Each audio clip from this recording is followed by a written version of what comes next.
achieving in the next 5 years and be financially free. And a long-term plan.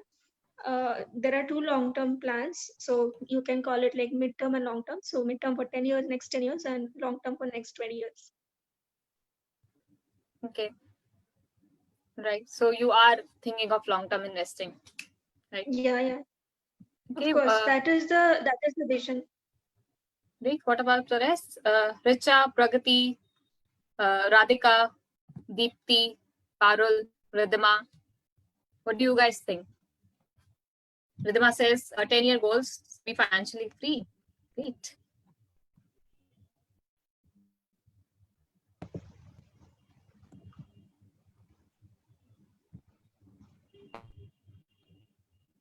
Yes, Richa, go ahead. Do you want to share something? No, I was just saying that I haven't really started on that journey yet. But definitely, when I was reading the book, I was reading about these intraday traders, and I would not want to be in that boat at all. So, whatever it is, it's definitely going to be long term. But yes, I don't have anything specific to tell you right now. All right. So, when we, what I feel is that when we define what kind of investor we are, we don't, then we focus only on our what we want to achieve and how we see our goals and we work on our vision. Then we can work on drowning the noise around us. Right. So this is just what I wanted to bring for everybody today. So yeah, how has your experience been reading The Psychology of Money so far?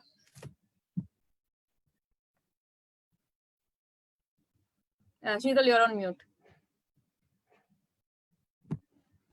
See, I said this earlier, and I'm gonna say this again. This is an amazing book. I'm loving it, and it's the kind of book that you would want to read with your girlfriends. Don't forget that glass of wine, because the conversations are gonna be deep. But I'm thirdly, I the way I would describe this book, it is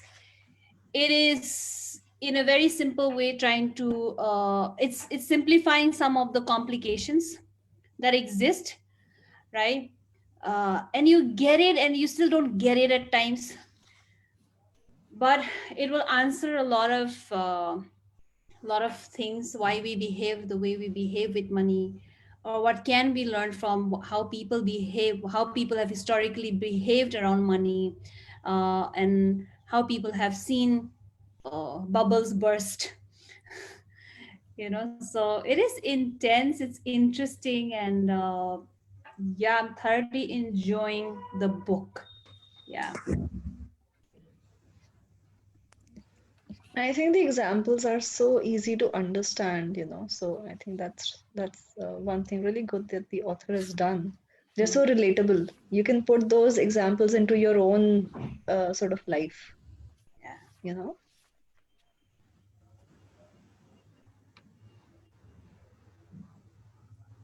Mm. According to me, I feel can I come? Can I come next? Yes, go ahead.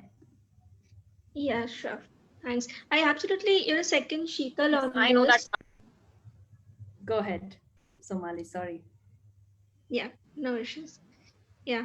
So the kind of book this is, I feel that it completely brings up our, our past woes and all the, all our kind of apprehensions which are buried deep inside our, generations of learning about money, how to deal with money, and how with the rise and fall, so people with money, and how, whether, how it is related to happiness, and how false that relation had been, like somebody earning as much, and in a day his or her stocks get, they get go bankrupt. And there are certain examples that have come up over here, which are completely along, the entire history of America's rise and fall of stock market and everything that has been narrated about and talked about. It clearly, it's very relatable. And now when our parents say that, when I relate, when my parents say, okay, money is the cause of all, all sadness in life, or in order money, your paise ped pe nahi ugte, and all those things. So those are very relatable. And now it's we know that where they are coming from, because they had been through that depression, that economic depression, where they have seen things. So yeah, it's very relatable. I do want to add, and I know that everybody's read this in the book, but I sort of want to reiterate for the simple fact that ये हमें miss नहीं होने का है, especially from chapter 16, which I've loved, right? That when a commentator on CNBC says you should buy this stock, keep in mind that they do not know who you are. You know, are you a teenager trading for fun, an elderly widow on a limited budget, a hedge fund manager trying to shore up your books before the quarter ends? So, are we supposed to think those three people have the same priorities? And that whatever level a particular stock is trading at is right for all three of them? And this is where we women need to ensure that we are financially educated and that we are intelligent. We are financially intelligent and have an independent mind to really take the information and be able to question that and be able to assess, does it fit my plan or not, and then go ahead, have a plan, and then be financially informed, educated, and then take that step, right? And this is where tips have failed. And then tip जब मिलता है तो हम बहुत खुशी खुशी से भी ले लेते हैं ना tip, oh wow, what a nice, what a great tip. And then when it fails, then who do we go to? Who do we blame? Can we blame ourselves? It hurts the most, by the way, when you have to take that responsibility, right? So yeah, amazing book is what I'm saying. Here I want to come in. I'm going back to chapter 15, which says that everything has a price. And, there is a lot of things which are not obvious until you have experienced them firsthand and when the bill is overdue. So inside of this, in this chapter, what he's saying has come out like so beautifully. Like what we happen to look at is other person has made, "Arey, itne paise banaye, itne paise banaye." So it looks like, oh wow, it's doable. But we do not have the experience of what all he went through to be there. हम सिर्फ वो facade ही देखते हैं कि हाँ उसने अच्छा बनाया. But what is the price he paid? And that price of for that, there is a volatility in, or there's a journey that is there, and that we have not experienced it firsthand, right? We do not have any idea. And only when we go through it, and that is the price, are we ready to pay that price? Because that person must have gone through fear, doubt, uncertainty, regret, all of which are easy to overlook until you are dealing with them in real time. जब खुद उस आग से जाओगे तभी पता चलेगा. और सब चीज के लिए there is a price. That I mean, I don't know, this time round, so I've read and I've made all markings all over the book, which I don't usually do.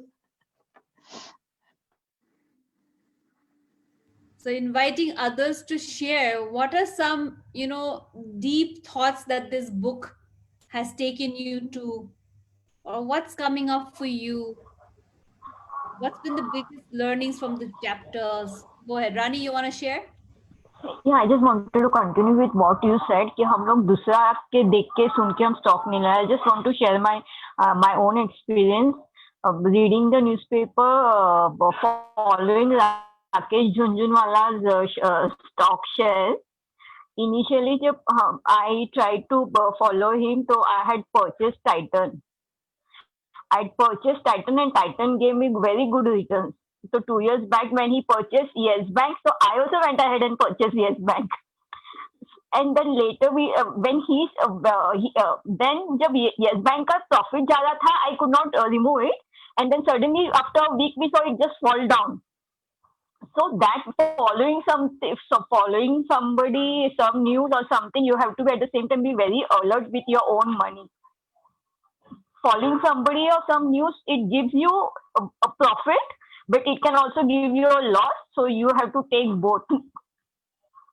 Yeah, Rakesh Junjunwala told you I have bought Yes Bank, but he did not tell you what he's gonna do when if Yes Bank falls.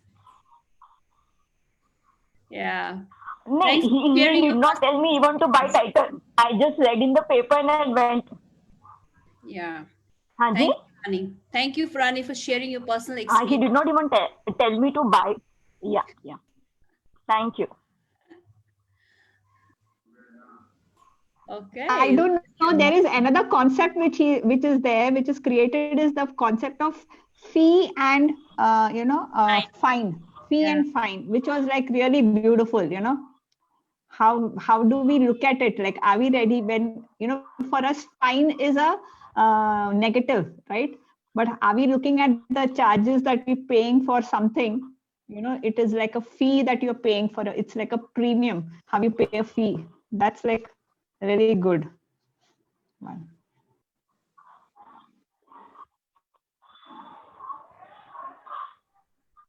Am I audible? Yes, Yes. Saloni. Yes.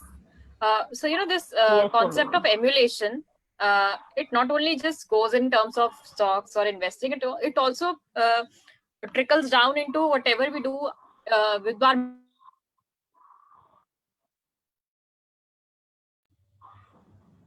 Today, Saloni's network is not supporting Saloni.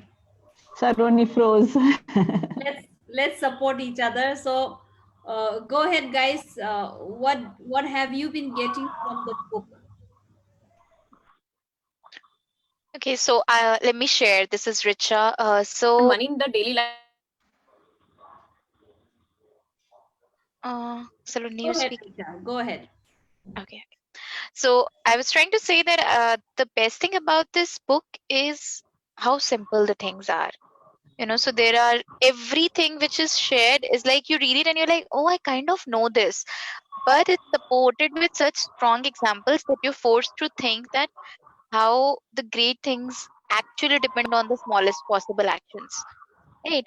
So all the examples of how people, just are not serious about that. So a normal concept, and especially in Indian households, this would be that if one has to be rich, that means once you have good enough of money, once you've earned enough of money, only then you can be rich. So what people need to understand is having good money and being able to manage and sustain that good money are two very very different things. So this book really brings that point out very well. And the way he shares that there was this IT person, the business tycoon, who used to throw gold coins in the sea and play with it, and assuming that this fortune is going to last forever and eventually going bankrupt. And the other's way, there is this janitor who works all his life and then dies giving so much of money as charity. These kind of examples make you think that it's all about compounding. It's all about just waiting and watching and not being restless over things, and breaking it down to simple points. So that's one thing I love this book for. That and how it actually says that everything has the reason. You can't put luck aside. That was another point I really loved, that you can't really discount the benefit of luck, and so many people how they're able to uh, do well with their money. And so it's as long as you've done the calculations, just don't be so worried about it. A lot of things are on luck and it would eventually come into picture, so only do what's under your control and leave it. So these are the simple things that I loved about this book. Luck se yaad aaya. Maybe it is our good luck that we have all come across women on wealth, Indeed. right? Being at the right place at the right time. Ab aage kya karna hai is the question, right? Hmm. Okay. Yeah. So I'd really like Radhika Parul, Deepti, Rachna, for you guys also to share. You may not have read the book, but any thoughts that are coming to you as part of this discussion, ongoing discussion, please jump in.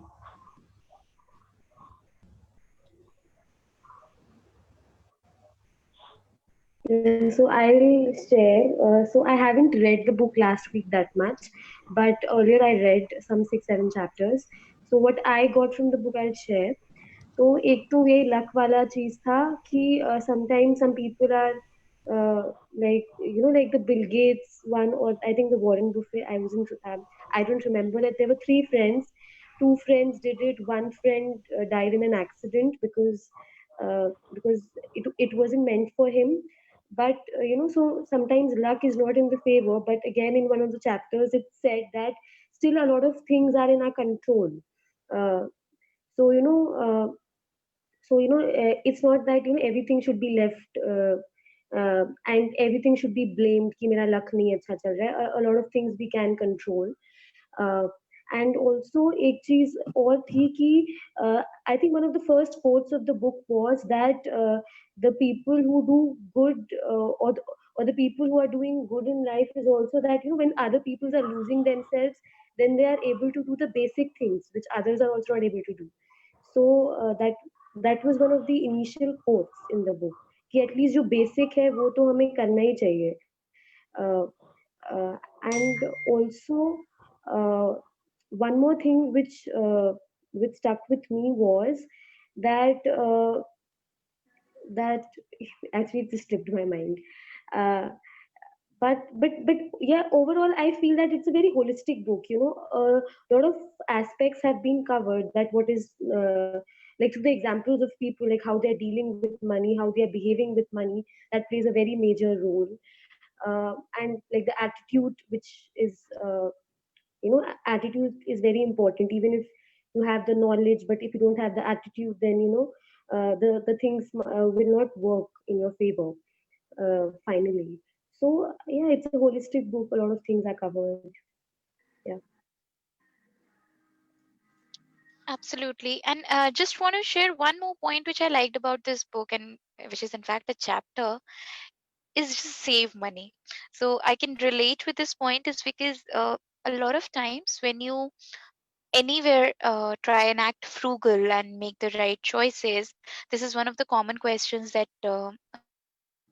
I have been asked this question many times, that what is it that you're saving for, why save so much? And people expect you to have an answer. They always expect you to have a purpose as to why you're saving. But this is very very important for everyone out there to understand, and of course this book clarifies it, that you don't need to have a purpose to save all the time. Purpose will come on its own when it has to, right? You don't have to put a tag of this is my car fund, this is my house fund, this is my this fund. No, I'm just saving. I will see when I need it. At least I should have something. And if you're saving for nothing, just save it for time that you might want to have in future, the time that you can spend as per your choice, right? So that's another thing I really could relate with. Save it for your freedom. I mean, you Save it may for the not sake be of having any saving. goal, but yes, you want to sorry. Go ahead, Prachi.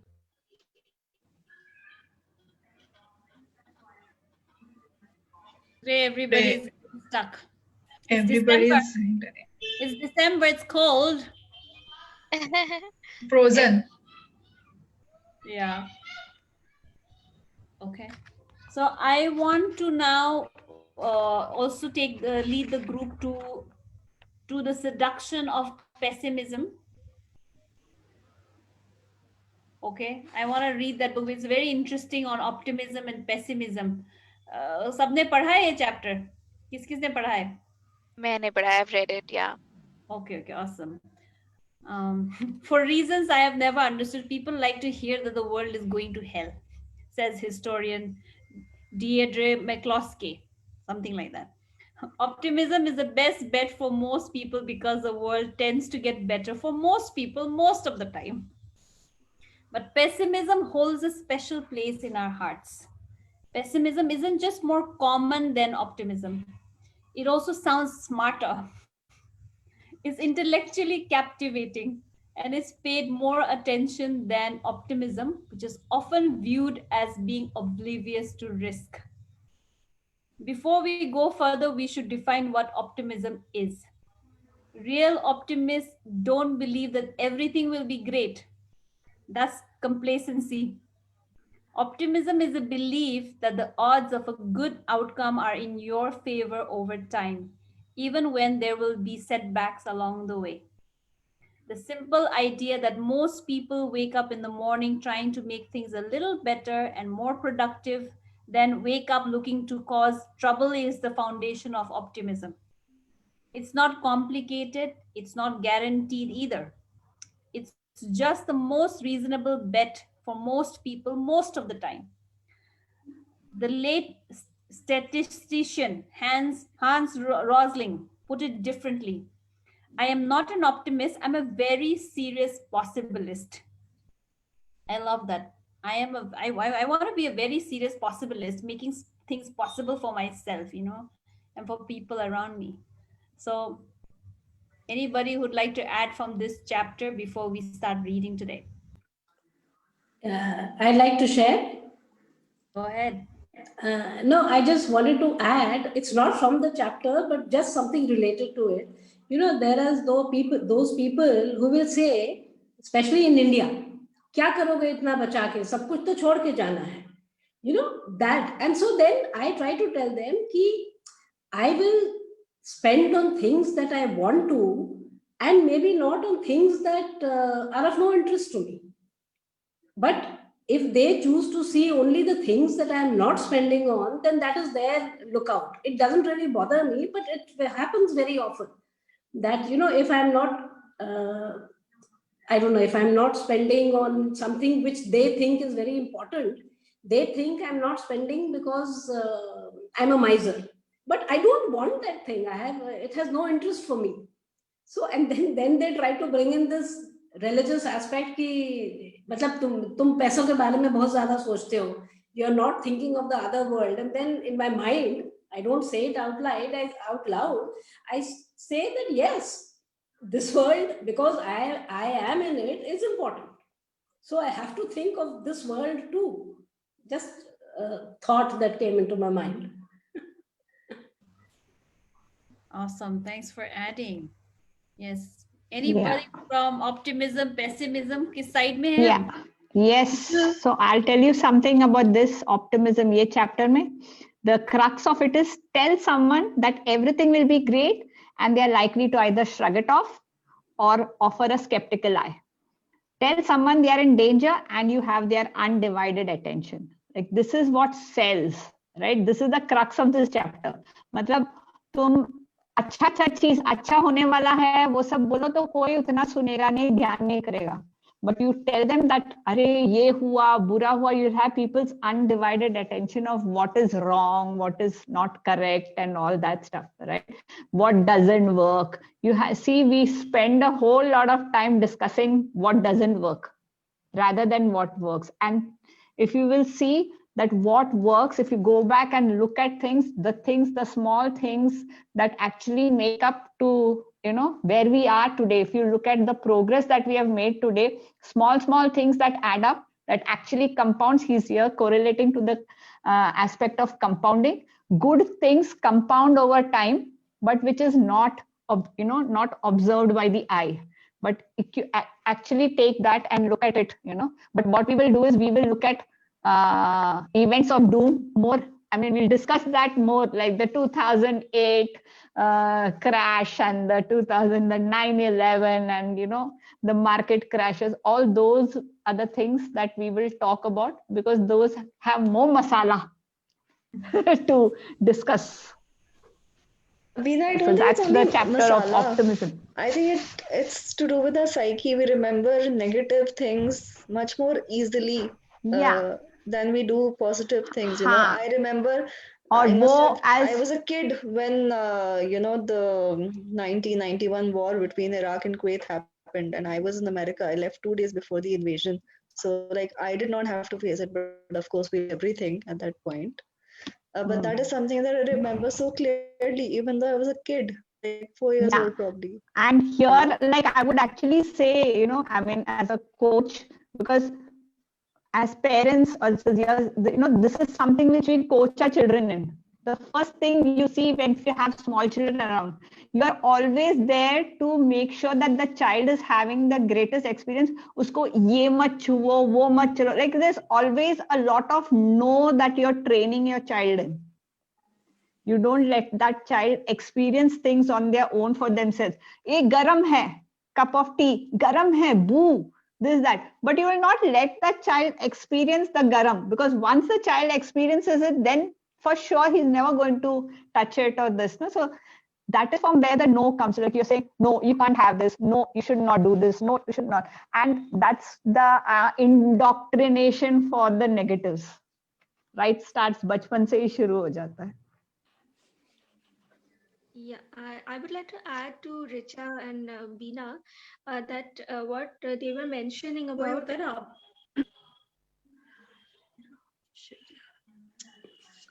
Should I continue? Yeah.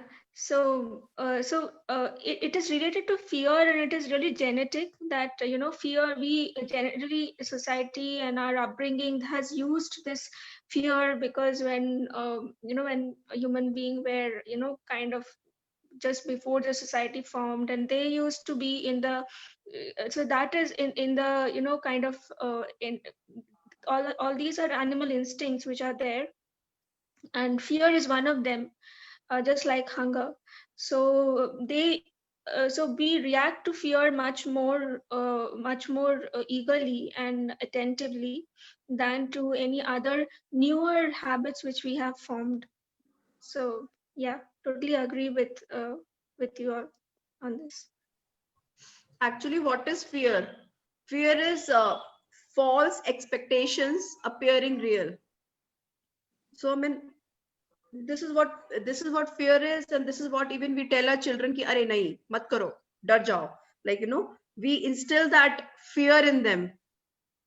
कि अगर हमारा बच्चा मतलब घर के बाहर खेलने जाता है ना, तो हमारे इंस्टिंक्ट्स एकदम से लाइक वो नहीं, घर के बाहर नहीं जाना, stay at home. Like that is our fear, and that fear we are also instilling in our kids. So it's a false expectations कि ठीक है पता नहीं क्या, fear of the unknown, क्या बुरा हो जाएगा अगर we allow them. So वो शायद वही ऑथर बताना चाह रहा है कि हम अपने मन में ही एक सवाल जवाब कर लेते हैं और खुद ही डर जाते हैं. So one question coming up here for all, I want to ask you this. We are so learned, right? We know so many things. In the knowledge domain, mein hum log like, as human beings, we have come so far ahead, and we know a lot of things. Like abhi fear bola to fear ka definition diya, ye diya, wo diya. Yet, why are we not acting? Why do we, as human beings, fall back onto the same old ways? These are serious questions we need to think and ask. Like default में चले जाते हैं हम, default वाले चीजें जो चल रही है वही चलाते हैं. So really needing to question ourselves. It's a very safe space to be in, no, Veena? It's a very safe, comfortable place to be in, even if it's not the right sort of state of mind, even. But it's very comfortable. You're used to it. So bringing But your attention back to the book. Let's start reading chapter number 19. Petal, can you please share the screen? Thanks, Veena, for the question that you have left us with to think. Because as women, as leading the upcoming generations, we got to take care of this fear right here, right now, so that we don't pass it on. Right. So if we have fear of building wealth, let it not pass on to the next generation. Okay. And on that note, so who is going to read? We need about 2-3 volunteers who would do the reading. I'm going to be sharing the book on the screen, and what we do is we read a few pages from a chapter. Today we're reading chapter 18, isn't it? 19. Yeah, so we will be reading for chapter 90. So please put your names in the chat who would like to volunteer and read for the community, for the group here. We're ready. Do we have volunteers in the chat? Okay, Richa wants to read. Okay, both Richas would like to read. Awesome. And Pragati wants to read too. So let's start with Richa Sahai. Okay, Richa, take it away. And here it is, chapter 19. Sure. So it says, congratulations, you're still reading. It's time to tie together a few things we've learned. This chapter is a bit of summary, a few short and actionable lessons that can help you make better financial decisions. First, let me tell you a story about a dentist appointment gone horribly awry. It teaches us something vital about the dangers of giving advice about what to do with your money. Clarence Hughes went to the dentist in 1931. His mouth was radiating pain. His dentist put him under crude anesthesia to ease the pain. When Clarence awoke hours later, he had 16 fewer teeth and his tonsils removed. And then everything went wrong. Clarence died a week later from his surgery's complications. His wife sued the dentist, but not because the surgery went awry. Every surgery risked death in 1931. Clarence, she said, never consented to the procedures in the first place and would not if he were asked. The case wove through courts but went nowhere. Consent between doctor and patient wasn't black and white in 1931. One court summed up the idea that doctors require freedom to make the best medical decisions. Without such, we could not enjoy the advancement of science. For most of history, the ethos of medicines was that the doctor's job was to fix the patient, and what the patient thought about the doctor's treatment plans was not relevant. Dr. J. Katz wrote about the philosophy in his book, The Silent Word Between Doctor and Patient. Doctors felt that in order to accomplish that objective, they were obligated to attend to patients' physical and emotional needs, and to do so on their own authority, without consulting with their patients about the decision that needed to be made.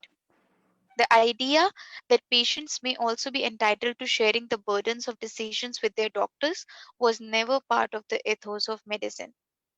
This wasn't ego or malice, this was a belief in 2 points. Every patient wants to be cured. There is a universal and right way to cure them. Not requiring patient consent in treatment plans makes sense if you believe in these 2 points, but that's not how medicine works. In the last 50 years, medical schools subtly shifted teaching away from treating disease and towards treating patients. That mean that meant laying out the options of treatment plans and then letting the patient decide the best path forward. This trend was partly driven by patient protection laws, partly by Katz's influential book, which argued that patients have wildly different views about what's worth it in medicine. So their beliefs have to be taken into consideration. Katz wrote, it is dangerous nonsense to assert that in the practice of their art and science, physicians can rely on their benevolent intentions, their abilities to judge what is the right thing to do. It is not that easy. Medicine is a complex profession, and the interactions between physicians and patients are so complex. That last line is important. Medicine is a complex profession, and the interactions between physicians and patients are also complex. You know what profession is the same? Financial advice. I can't tell you what to do with your money because I don't know you. I don't know what you want. I don't know when you want it. I don't know why you want it. So I'm not going to tell you what to do with your money. I don't want to treat you like a dentist treated Clarence Hughes. But doctors and dentists aren't useless, obviously. They have knowledge. They know the odds. They know what tends to work. Even if patients come to different conclusions about what kind of treatment is right for them. Financial advisors do the same. There are universal truths in money, even if people come to different conclusions about how they want to apply those truths to their own finances. With that caveat in place, let's look at a few short recommendations that can help you make better decisions with your money. Thank you, Richa. Let's have Richa number 2 read uh, the rest of it for us. A few more pages. Here you go, Right. Richa. Thanks. Okay.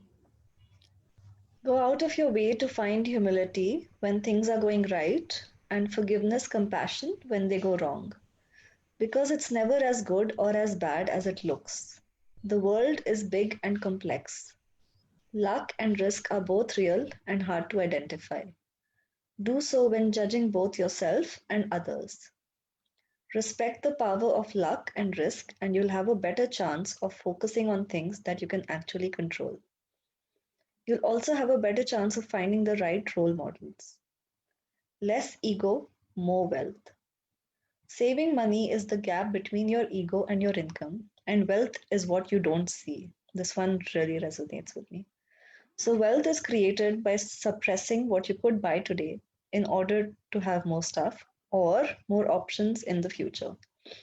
No matter how much you earn, you will never build wealth unless you can put a lid on how much fun you can have with your money right now, today. Manage your way in a money that helps you sleep at night. That's different from saying you should aim to earn the highest returns or save a specific percentage of your income. Some people won't sleep well unless they are earning the highest returns. Others will only get a good rest if they are conservatively invested. To each their own. But the foundation of "Does this help me sleep at night?" is the best universal guide post for all financial decisions. If you want to do better as an investor, the single most powerful thing you can do is increase your time horizon. Time is the most powerful force in investing. It makes little things grow big and big mistakes fade away. It can't neutralize luck and risk, but it pushes results closer towards what people deserve. Becoming okay with a lot of things going wrong. You can be wrong half the time and still make a fortune because a small minority of things account for the majority of outcomes. No matter what you're doing with your money, you should be comfortable with a lot of stuff not working. That's just how the world is. So you should always measure how you've done by looking at your full portfolio rather than individual investments. It is fine to have a large chunk of poor investments and a few outstanding ones.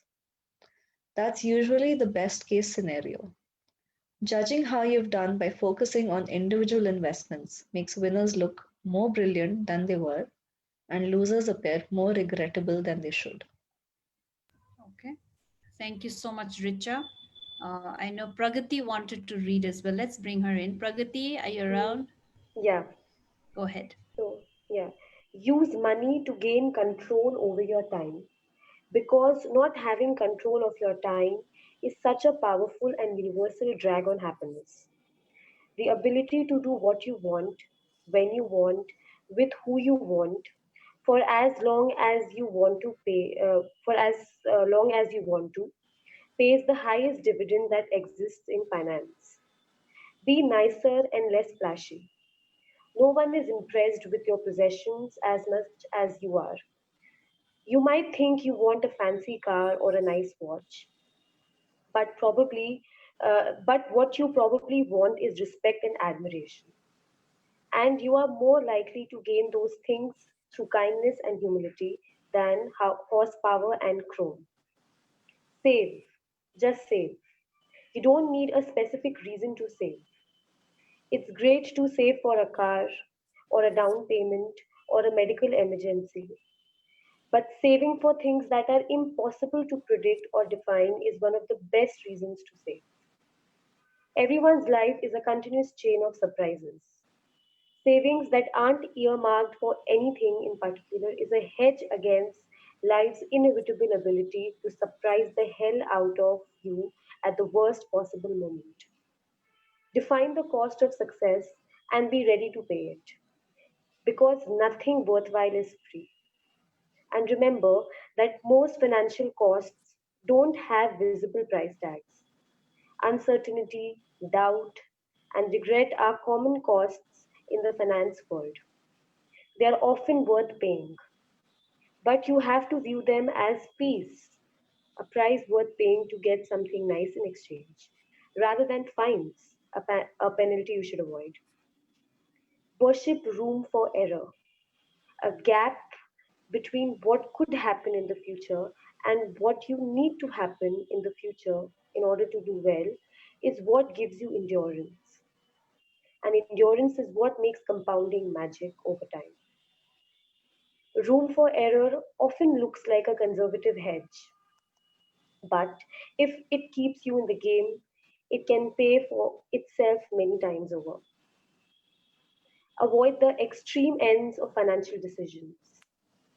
Everyone's goals and desires will change over time, and the more extreme your past decisions were, the more you may regret them as you evolve.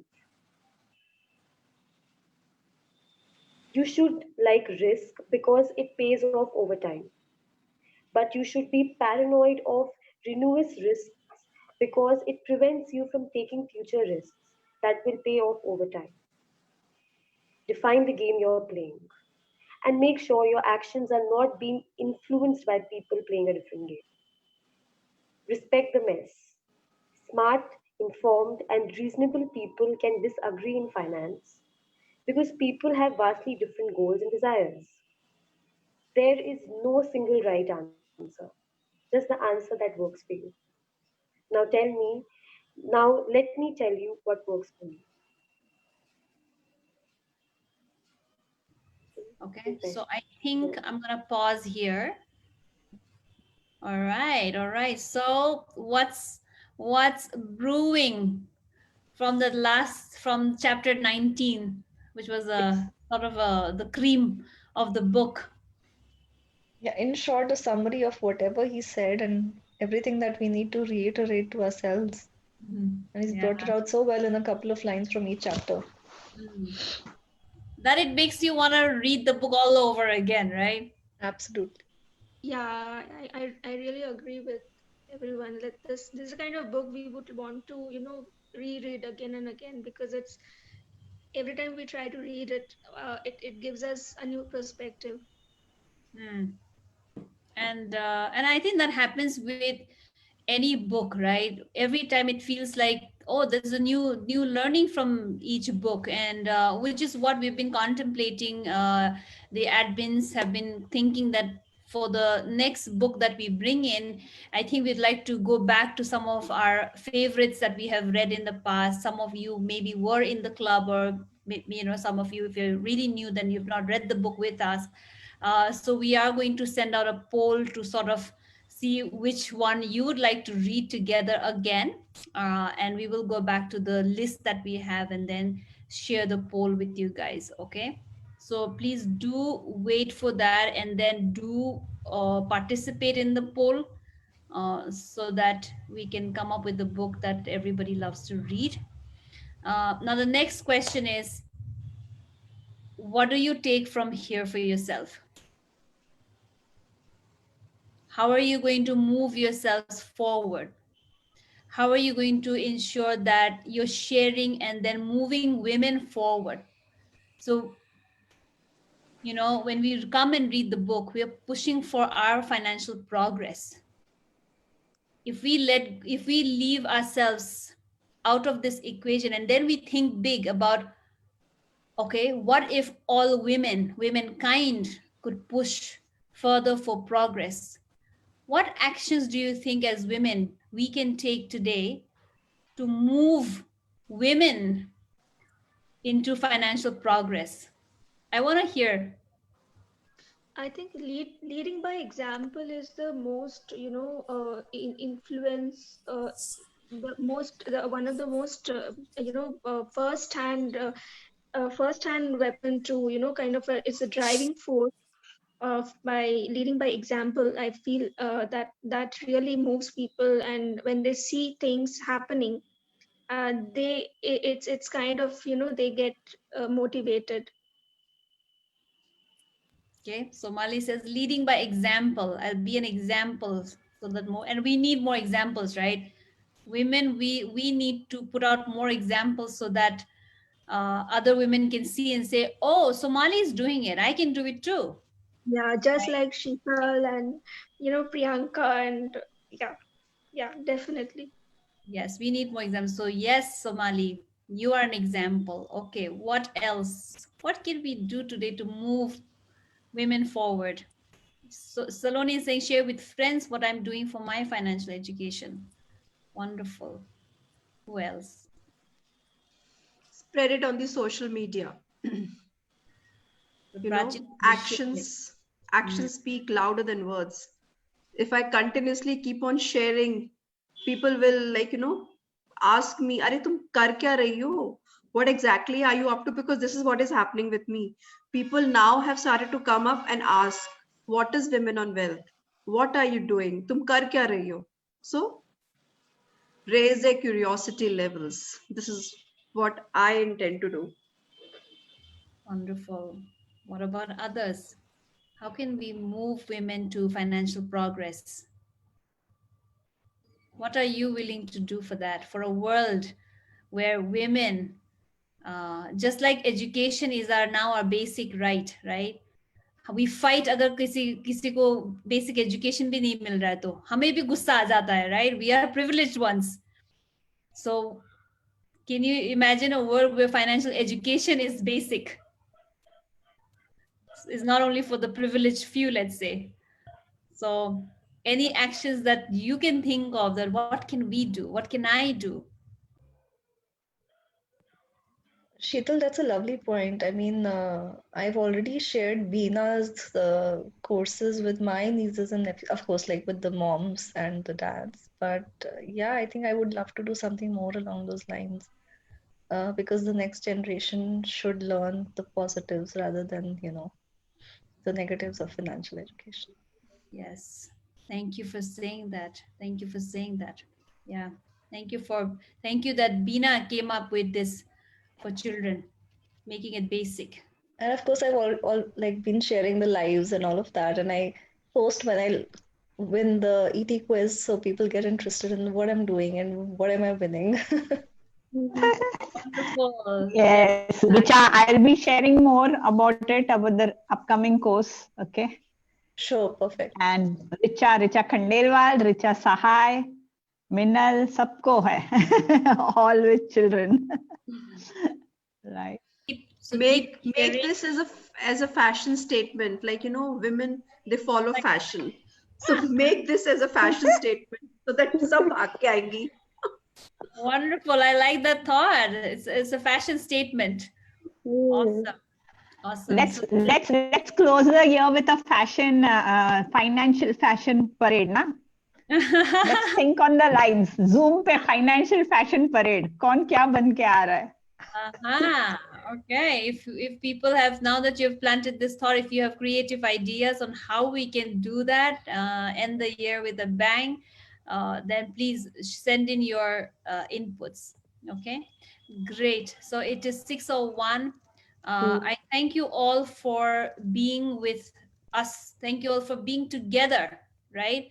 And reading another book and taking the golden nuggets from this book. And we are so ready for the next book as well. Do participate in a poll. Friday, you know what happens, Financial Friday quiz. So get ready for that. Tomorrow is Investment Mastery series. So get ready for that as well. 5 o'clock Facebook Live. Sunday morning, 11 a.m. is Financial Success Model. So send all your friends, offer this opportunity to them to choose financial education if they're not into it already. And let's think about every woman becoming financially educated and pushing women to financial progress. Okay. It's Friday evening, 5 o'clock. Friday evening, not to forget, Money Coach Bina is going to do a live interaction, and her topic this time is, Bina, kya topic hai? The value of things. The money can buy. The value of things money can buy. Okay. So thank you all for joining, for being together. Chapters is 19 and 20 for this Only week. one chapter is left, ladies, chapter number 20, so please read that, and we'll wind the book next week. Yes, and it gives us enough time to catch up for anybody who's new. And anybody who wants to join the book club, then the link is in the description. Okay, and keep sharing it with your friends about the money book club. Yeah, so see you guys next week. Lots of love for the rest of the week. Take care. Bye bye.